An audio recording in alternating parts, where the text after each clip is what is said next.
They burned a man's home to ashes, hunted an innocent girl in the dark because she dared to say no, bought a corrupt official with gold while justice was locked behind closed doors, music, and laughed as fear spread through a weaving house that had done nothing wrong. Until one wounded man and his loyal white dog stood in the way, pulling a victim back from shadow, challenging power that believed itself untouchable and forcing a city to watch when thieves in silk and a bribed magistrate were finally dragged into the open and shamed before the people. If you want to witness how loyalty defies cruelty and how justice returns when all hope seems lost, subscribe to the channel now, like and share this story and leave a comment below because the next story may remind you why doing the right thing still matters.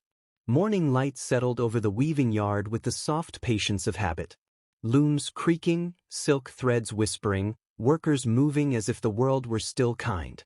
And it was in that ordinary calm that the sound of hooves arrived, sharp and deliberate, cutting through routine like a blade through cloth, announcing not need, but entitlement. For the son of the richest landlord in the region did not come quietly. He came to be seen.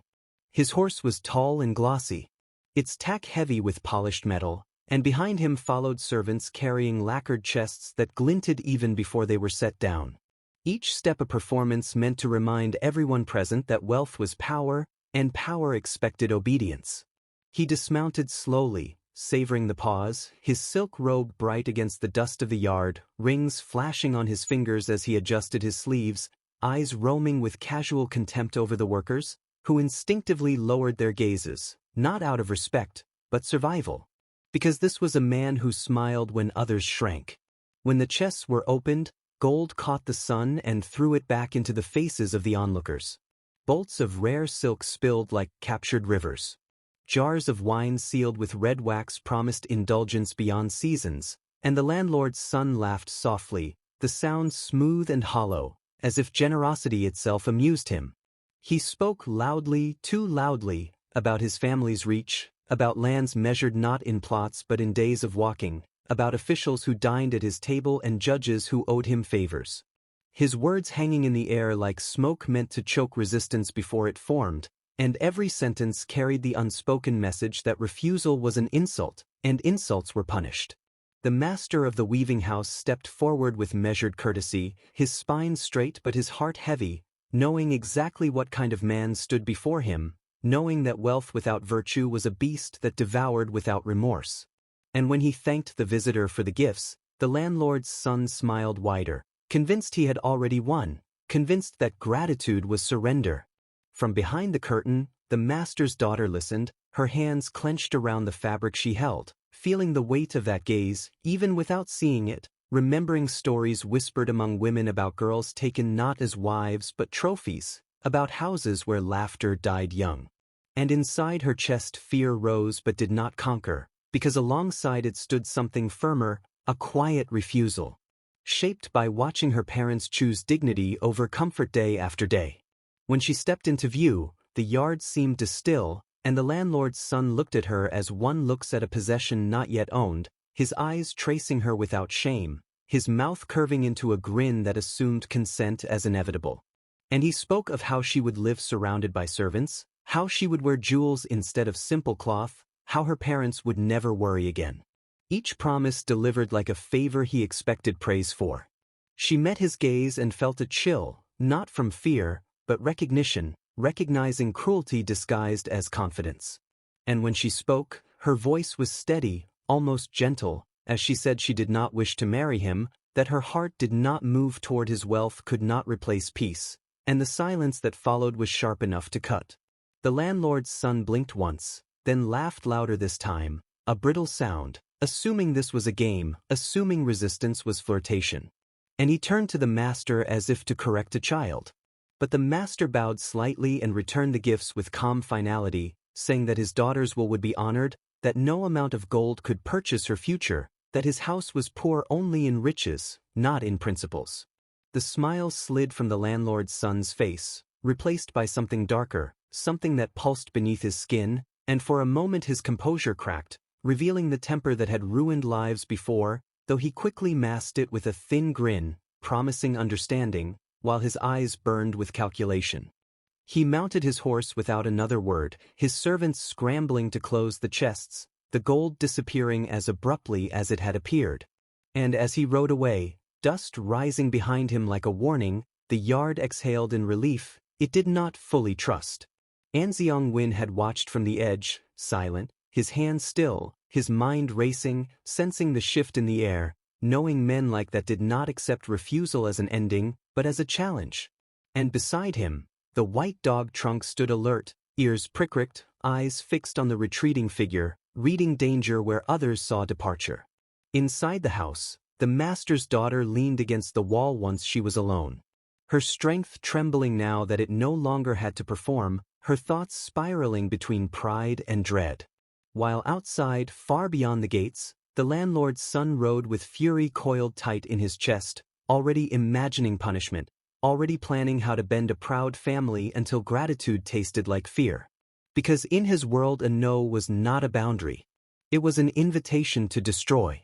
The landlord's son did not ride home in anger the way men of lesser pride might have, because rage that burned too brightly wasted itself, and he had learned long ago that the most satisfying punishments were the ones delivered slowly with planning, with witnesses, and with the victim forced to understand exactly why it was happening to them.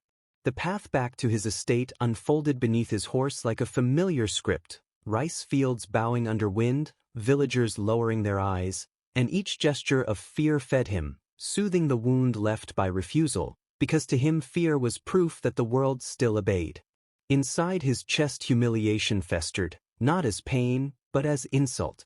The unforgivable idea that a girl from a weaving house had looked at him without desire, that her father had dared to return his gold as if it were nothing more than excess weight, and the thought gnawed at him with a precision that felt almost pleasurable, because it sharpened his sense of purpose. He told himself that he was generous, that he had offered a future brighter than anything they could build alone. And in that twisted reasoning, their rejection became theft, a robbery of status, of certainty, of the order he believed the world owed him. And once framed that way, punishment was not cruelty, but correction. When he reached his estate, the gates opened before he dismounted. Servants bowing low, already sensing his mood, already preparing to disappear at the slightest shift of his voice. And as he walked through halls lined with trophies and contracts, he remembered every time his father had said that power was a muscle that weakened if not used, that mercy was a luxury for those who could afford to lose. And he smiled at how easily those lessons returned. In his chamber he dismissed the servants and poured himself wine, drinking not for pleasure but control, letting the warmth settle his thoughts into alignment. And in the quiet, his mind replayed the moment of refusal again and again, not as it had happened, but as he would rewrite it, with the girl frightened, with the father begging, with the gold finally accepted under duress, because that was the ending he recognized as natural. He began to plan, not with urgency, but with care, weighing methods like tools laid out on the table, considering which would break them most efficiently, while keeping his own hands clean. Because direct violence was crude, and he preferred suffering that looked like misfortune, accidents that whispered rather than shouted. He thought of rumors, of debts manufactured from thin air, of officials who could be reminded of favors owed, of men desperate enough to do ugly things for small coins. And each possibility unfolded with calm clarity, the way a craftsman visualizes a finished blade before the first strike of the hammer. Yet at the center of every thought was the girl, not as a person, but as a symbol, the proof he needed to restore his sense of order. And he resented her, not for what she had done, but for what she represented. The idea that choice could exist outside his reach. His desire twisted into something darker, because possession denied often transforms into destruction desired, and he told himself that even if she could not be his willingly, she would learn what refusal cost, that her safety was conditional, a privilege that could be revoked. By nightfall, he summoned 2 men he trusted, not for loyalty, but for their lack of questions, men with eyes that slid away from guilt and hands already stained by lesser crimes. And he spoke to them quietly, his instructions wrapped in suggestions, his expectations implied rather than stated, because he enjoyed watching others translate his intent into action, enjoyed the shared understanding that consequences would fall only on the weak. He told them where to watch, when to move, how to frighten without killing, because fear was the instrument he valued most. Fear that would crawl into a family's sleep, make every shadow unbearable. Fear that would push them toward compromise long before blood was spilled. As they left, he felt a familiar satisfaction, the kind that came not from victory, but anticipation, from knowing that pain was already in motion and could no longer be recalled. Meanwhile, at the weaving house, unease settled like an unspoken guest, the master's daughter finding herself startled by ordinary sounds, her mind replaying the man's smile until it felt like a bruise. While her father watched the gates with attention, he tried to hide, weighing whether honor was a shield or a target. Anziong sensed the shift as well, a tightening in the rhythm of days. The way animals sense storms before clouds gather, and Trung grew restless, pacing at night, ears twitching at distant noises that carried intention rather than threat. Far away in his silk-draped chamber, the landlord's son lay back and stared at the ceiling, imagining the moment resistance would collapse, imagining the relief of seeing pride replaced by pleading. And he slept easily, because in his world, cruelty was not a flaw. It was a right he had never learned to question. The night did not announce itself with thunder or shouts. It arrived quietly, the kind of quiet that presses against the skin and makes ordinary sounds feel treacherous. And the master's daughter felt it the moment she stepped beyond the lamplit corridor toward the rear courtyard, carrying nothing more dangerous than a folded shawl and the habit of trusting her own home. She told herself she was imagining things, that fear was a residue left behind by the visit earlier that day. Yet every step felt measured by an unseen listener. And her thoughts ran ahead of her, rehearsing reasons, excuses, anything that could turn back time to the moment before a man's smile had learned her name. The courtyard smelled of damp earth and DY vats cooling from morning work. Familiar scents that should have comforted her, but instead they sharpened the sense of isolation, because familiarity meant predictability, and tonight the world refused to follow its usual pattern. Somewhere beyond the wall, soft scrapes sounded, then another deliberate testing, and her breath caught, her mind flashing to her father's warnings, to whispered stories of girls who vanished, not into darkness, but into silence, where no one asked too many questions. She turned, heart hammering, and in that instant hands reached from shadow, rough and confident, grabbing cloth, not yet skin, but close enough that the violation felt complete in her chest, a tearing of safety she could not unfeel. Panic rose, sharp and dizzying, and she struggled not with strength but with will. Her thoughts splintering between screaming and freezing, between the instinct to fight and the terror of making it worse, because fear had taught her that resistance sometimes invited cruelty. One of the men hissed her name as if tasting ownership, and the sound hollowed her, because it confirmed what she had tried not to believe, that this was not chance, but design, that refusal had been answered with intent. She thought of her mother asleep, of her father calculating ledgers by lamplight, of the weaving house that had sheltered her since childhood, and the grief of imagining those walls failing her tightened her throat more than any grip could. Then a sound cut through the night, sudden and feral, a bark that did not ask permission, that did not negotiate, a bark that carried warning in every syllable. And the hands faltered, surprised by resistance that did not speak human language. Trunk burst into the courtyard like a living blade, white fur flashing, teeth bared not in rage but certainty, placing himself between the men and the girl with a clarity that left no room for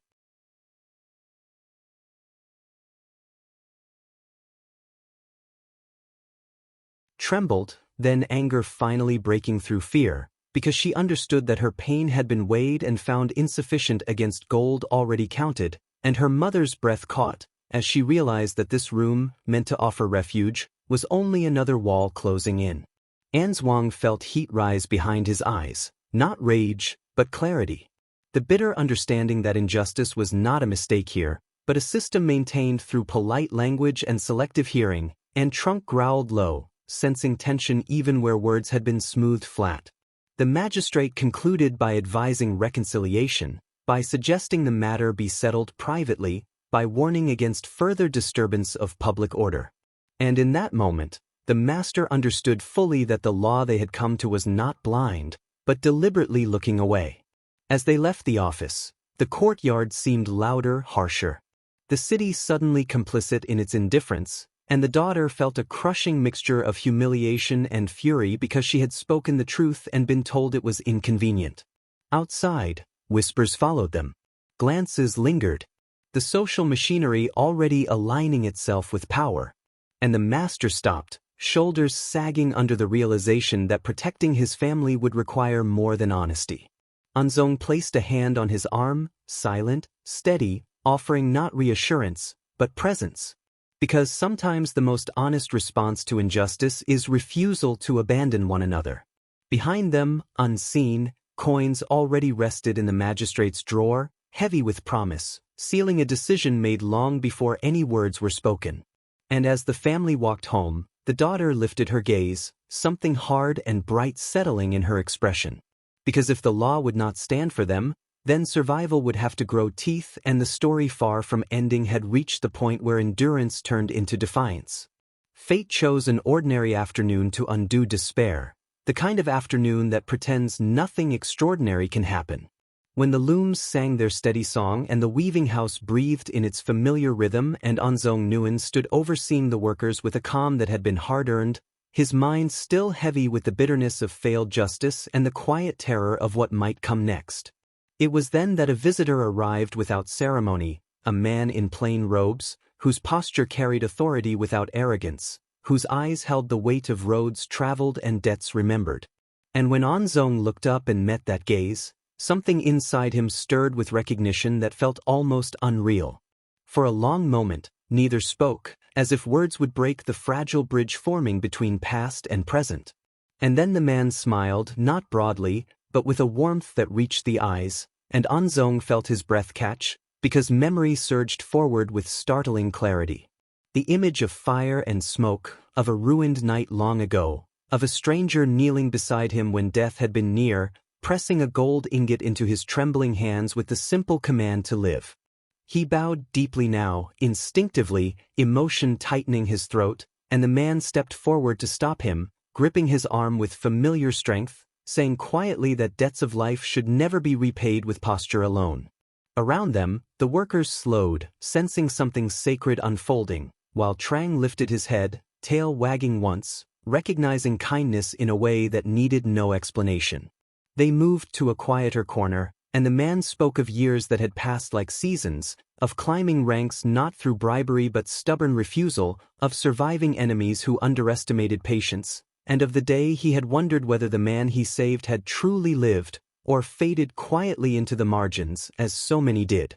Anziang listened, heart full and aching, sharing in return the story of the weaving house, of gratitude that had turned into danger, of a daughter threatened, of law that had closed its eyes.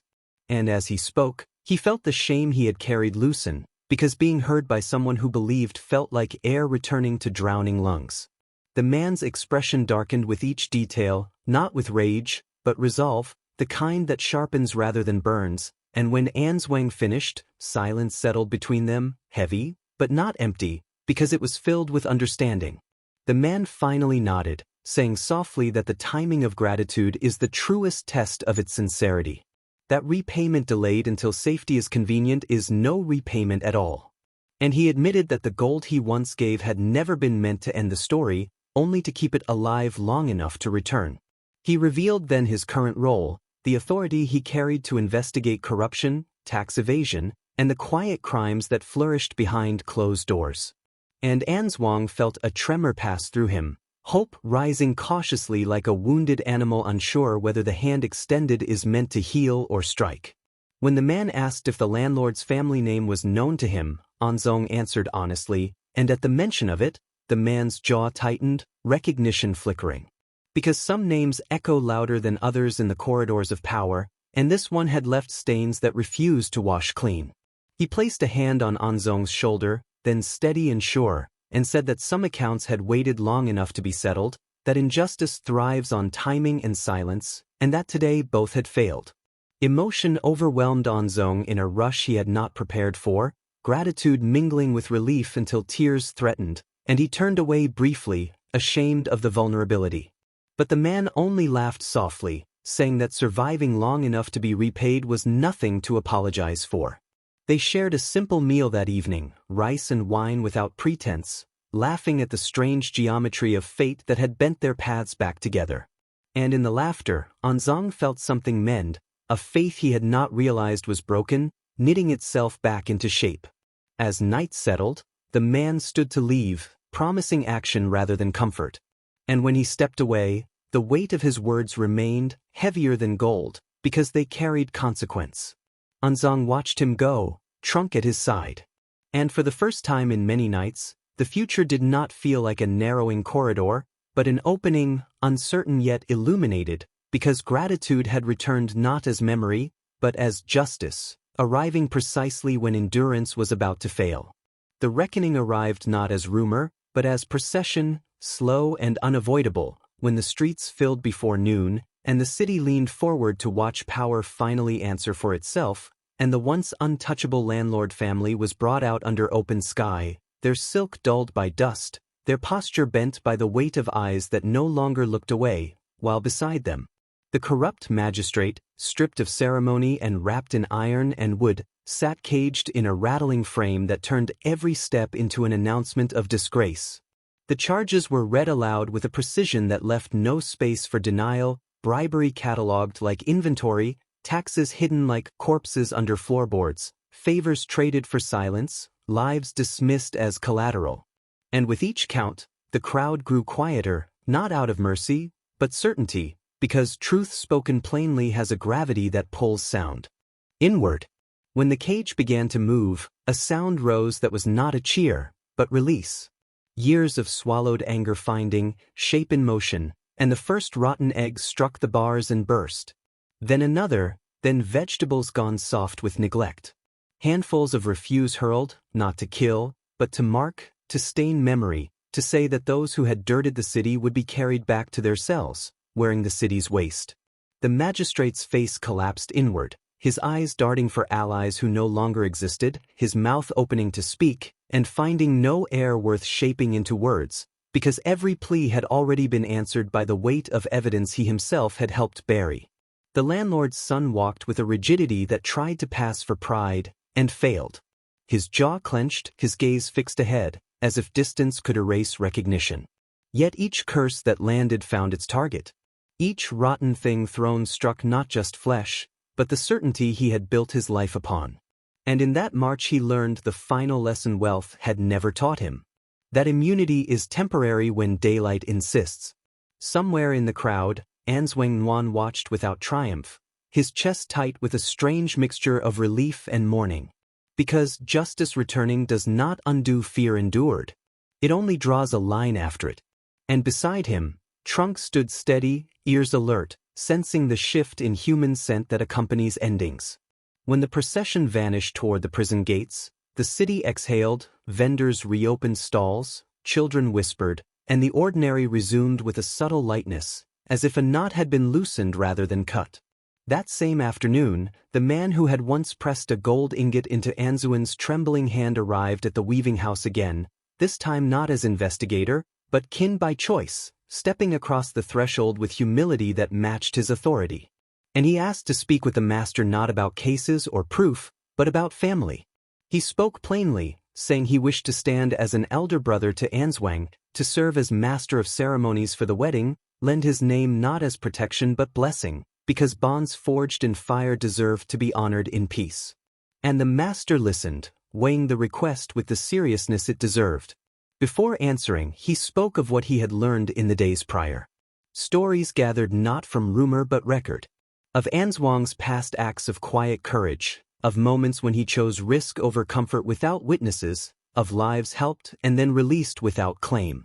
And as those pieces aligned, the master felt the last of his doubts dissolve, replaced by a trust that did not shout, but settled. He looked to his wife, who nodded, eyes bright but calm, and to his daughter, whose expression carried neither fear nor haste, only readiness. And in that shared glance, a decision was made that felt less like a leap than a return to something long prepared. When Anzang was told, he stood still, emotion rising and receding like a tide he had learned to ride. Gratitude deepening into responsibility, because being chosen to hold another's happiness is heavier than any clear's throat, honor bestowed by law. He bowed, not from obligation, but respect, and promised not perfection, but steadiness, not wealth, but care. An Trang pressed close, tail moving in a slow, satisfied arc, as if acknowledging a circle completed. As evening settled over the looms, and the city found its rhythm again, there was no parade, no proclamation, only the quiet certainty that some endings clear the ground for beginnings that do not need to announce themselves. And that day, marked by cages and vows, taught the city and those within it that justice, when it finally walks, leaves footprints that point not backward to revenge, but forward to a life reclaimed. The wedding day arrived, not with thunder or spectacle, but with a warmth that felt earned, as if the city itself had agreed to pause and witness something good without envy. And the courtyard of the weaving house filled slowly with neighbors, workers, merchants, elders, and friends whose faces carried the relief of people who had survived a season of fear and were now ready to believe in joy again. Red cloths caught the light, incense drifted gently instead of choking the air, and laughter moved freely where whispers once hid. Because this union was not born of convenience or pressure, but of trust tested and proven. Anzuin stood beside the master's daughter in garments woven by the very hands he had guided, the fabric clean in line and modern in spirit, subtle patterns hinting at innovation without abandoning tradition. And when he looked at her, his expression held no triumph, only gratitude. The quiet kind that knows how easily this future could have been taken away. She met his gaze with a calm strength shaped by survival, her smile soft but steady, carrying the knowledge that love chosen freely is rarer and heavier than love promised early. When the vows were spoken, the crowd responded not with polite applause, but genuine blessing. Voices overlapping, hands raised, as if everyone present understood they were affirming more than a marriage. They were affirming the right of decency to endure. Trang could not contain himself, pacing in excited circles, tail wagging with unapologetic enthusiasm, letting out short, joyful barks that drew laughter rather than reprimand, because everyone knew this dog had earned his place in the celebration as much as any guest, a guardian whose loyalty had rewritten the story when darkness pressed too close. As the feast unfolded, music threaded through the courtyard. Children ran between tables. Elders told stories that finally ended in hope. And Anzuang felt a weight lift from his chest, replaced by something steadier, responsibility that did not threaten, but, clear's throat, grounded him. In the weeks that followed, the weaving house changed in ways both subtle and profound. Orders increasing not through force or favor, but reputation. Because Anzuang poured himself into the work with a devotion that bordered on reverence, sketching designs late into the night, testing patterns that blended clean lines with cultural memory, colors that spoke of confidence rather than excess. Garments that moved with the body instead of constraining it. The workers noticed first, then the merchants, then the city, and soon word traveled beyond the walls, carried by traders and officials alike. Whispers of a weaving house whose designs felt new without being hollow, respectful without being dull. Prosperity followed, not as a flood, but a steady current, enough to lift everyone without sweeping anyone away. Wages stabilizing, apprentices arriving eager to learn, looms singing longer hours without resentment. Because the success felt shared, Tra took to patrolling the expanded yard with pride, greeting familiar faces, watching over new ones, his excitement settling into a contented vigilance that mirrored the household's peace. When samples reached the capital, they did not shout for attention. They waited, confident in their craft. And when they were finally noticed, it was by those who mattered, officials who understood that clothing is language, that what a court wears speaks before it acts. Anzuing was summoned not as a novelty, but as a solution, asked to oversee designs that would represent the dignity of governance without slipping into arrogance. And he approached the task with the same humility he brought to his marriage, listening before deciding, respecting tradition while refusing stagnation. His designs began to appear in ceremonies and councils, clean silhouettes that conveyed authority through restraint, fabrics that held color without screaming for notice. And as his work spread through the court, so did his reputation, not as a man who rose through favor, but as one who earned trust stitch by stitch. Back at the weaving house, the master watched with quiet satisfaction, seeing his daughter flourish in a partnership built on respect. Seeing Anzwang shoulder responsibility without losing kindness, and understanding that the decision to entrust his child's future had not been a gamble, but an alignment. Evenings often ended with simple meals, laughter drifting through open windows, Trunk resting nearby, eyes half closed yet aware. And in those moments, Anzwang reflected on the path behind him. The fire, the fear, the gold given in desperation, and the gold returned as justice, realizing that the true measure of fortune was not what one survives, but what one builds afterward. The city adjusted to its new rhythm, the scars of corruption fading without being forgotten, and the story of the weaving house became a quiet example passed from mouth to mouth. That loyalty can outlast power, that craft can restore dignity, and that when love is allowed to grow without coercion, it strengthens everything around it. As seasons turned and designs evolved, one constant remained, the sense that this ending was not an end at all, but a foundation laid carefully by hands that understood both fragility and strength. And under that shared sky, with a dog still wagging at the sound of familiar footsteps, a life once threatened, settled fully into its rightful place. After storms of fire, fear, and injustice, Anzwang Nguyen finally stood where he belonged. Not as a man who survived tragedy, but as one who transformed it into dignity, love, and legacy. While beside him the loyal white dog rested, no longer guarding against danger, but guarding a life at peace. And the weaving house that once trembled under threat now breathed with prosperity, creativity, and hope. Reminding us that loyalty can outlast power, kindness can defeat cruelty, and justice, even when delayed, still knows the way home. If this story moved you, please subscribe to the channel, like the video, share it with someone who believes in compassion, and, leave a comment below telling us what this journey meant to you. Because every voice keeps these stories alive.